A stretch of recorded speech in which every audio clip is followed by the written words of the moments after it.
What's the biggest lie your partner or ex has told you? Okay, this is gonna be a long story, so bear with me. When I was a naive 24-yo, met a charming and very smart and way older man. We call him Jake for the story. His sister is Dana and I'm Gina. Now to the story. Jake was 42, recently divorced, or so he told me, and got a kid that he would see the weekends. We meet online through a poetry website where both of us used to write. He was very aloof and stern on his comments and not very popular on the website because he used to always come off like an arrogant prick, but I really liked his poems regardless of his personality, and that's how it began.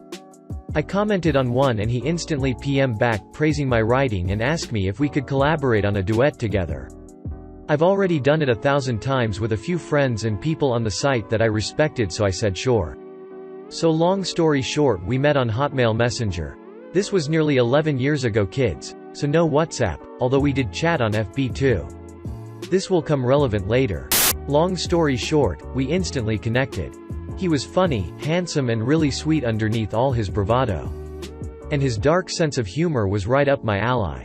We spent months pulling all-nighters just talking and writing together. Not humble bragging, but I was pretty popular on the site because I won a few awards, so, by association he became popular too.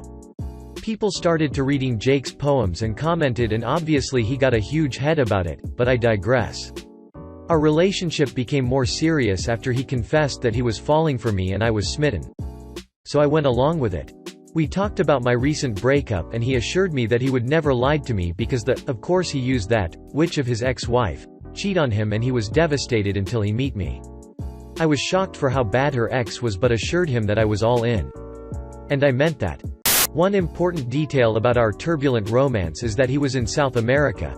He's from there, and I was still living in Italy, in my hometown. So, after almost 2 years of excuses for how tied up on work he was, I decided to surprise him with a visit.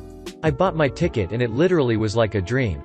He picked me up, we kiss, hug, and he took me to his beach house, which would have been my first red flag, but I was dumb, young and in love. Saying that it would be so much easier and fun for me doing touristy stuff on a beach port than staying in his suburbs house with no car. Because I told him in such a short notice that he didn't have the time nor the means to take time off, which again blatant lie because he was one of the partners of the company. But again, I bought it and off I went on my own almost for the entire week that I was there. He only spent one night with me and the rest of the week just picked me up from whatever it was that I ended up wandering, and we hang out for a few hours, have sex, and then he just drops me off on the house. I know that most of you are thinking, come on op, just get your head out off your ass and realize what a bunch of BS that is. And believe me, now writing this I realized how much of an idiot I was. But it gets better. The day before I have to get back to Italy, he took me to dinner with his 6-yo son and his sister. I was super happy to meet his family and son, but got caught off guard when he just introduced me as his friend from Italy dropping on town for tourist. Her sister was super sweet, albeit a bit awkward, and his son was adorable.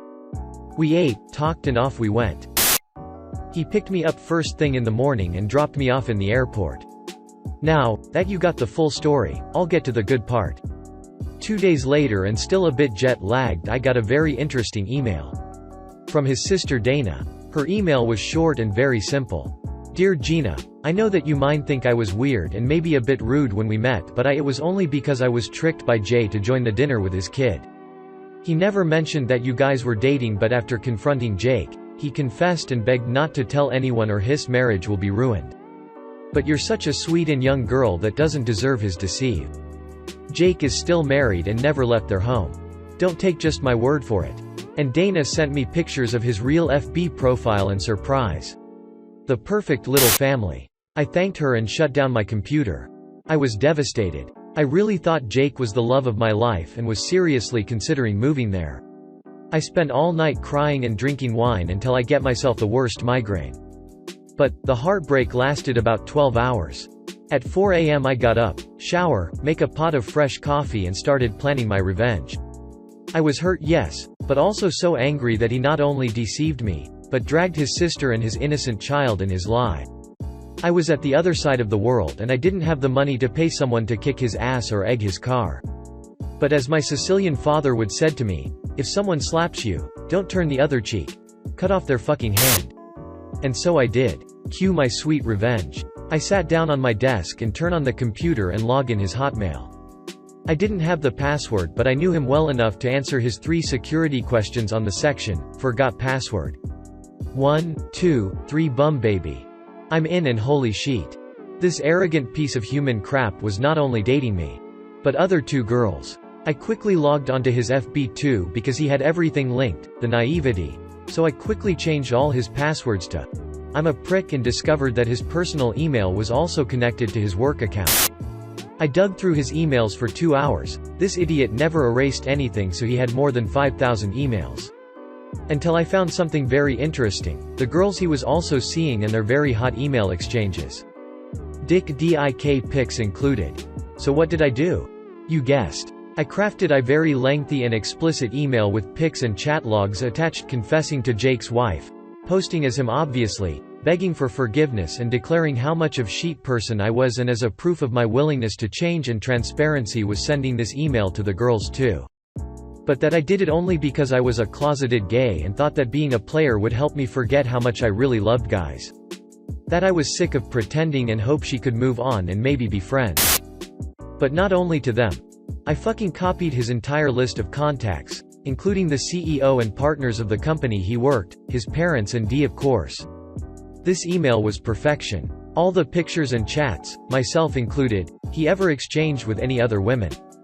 I copied myself on the list obviously as a countermeasure and move on to the part 2 of my plan.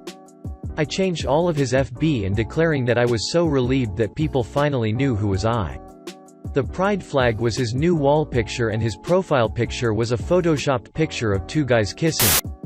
I created 5 different accounts on gay websites with all his info, included his phone number and started to chat with a bunch of guys until out of nowhere, this guy sent me, oh better yet, he sent Jake a message. Tony was his old uni friend that had always been secretly lusting for him for years, and although I felt bad for this later, I set up a date. Part 3 of my plan. A week after this massive internet blowout and his family and friends angrily calling him all sorts of names, and getting fired because his bosses didn't want the bad press. So Jake, trying to make amends with his family and friends, make a barbecue for his b-day. But I would have paid 1 year worth of salary just to see his face and his guests when in the middle of their celebration, Tony appeared with a bottle of champagne and a bag full of lube and sex toys to celebrate privately as I asked. Apparently there was a huge fight and everyone left Jake, flustered and angry. Crying because some psycho wanted to ruin his life. I blocked him and forgot about everything until 6 months ago when he out of the blue sent me a message on Instagram asking me why I disappear and didn't support him when he was on his lowest. And oh boy, the satisfaction I felt when I only replied back, "Sorry Jake, but I think everything you got was karma for all the lies and time wasted you feed me. Good luck, thumbs up. Oh, and by the way, it was always me winking face. I then blocked him and made my account private." Jake tried to call a few mutual friends to try to get them to give him my number, but they ignore him. They also got the infamous email. So yeah, I got my revenge and I was woth every single hour. I know. I'm effin' petty, rolling on the floor laughing. Edit 1. And for those who think making him appear gay was wrong of me, let me tell you that it was only because of his very machismo attitude and homophobic personality. And because sadly for most Latin males there's nothing worse than gay people. I am 100% with the LGBTQ+ community and love and support them dearly. Edit 2. Wow, okay, let me clarify a few points so all the people on the back can put down the pitchforks. I never outed Tony. He was very much outside the closet since he was 12 and on said barbecue he was never beaten, abused or in danger. The blowout and the fight was Jake's family and friends, blowing up at him. Tony left safely as soon as he realized the setup. 11 years later he's happily married and with a beautiful child and lives in Europe. Can't say which country, but just know he's happy and we're still FB friends. I apologized to him a few weeks after the barbecue, and although he was hurt he forgave me and even laughed at all the things I showed him.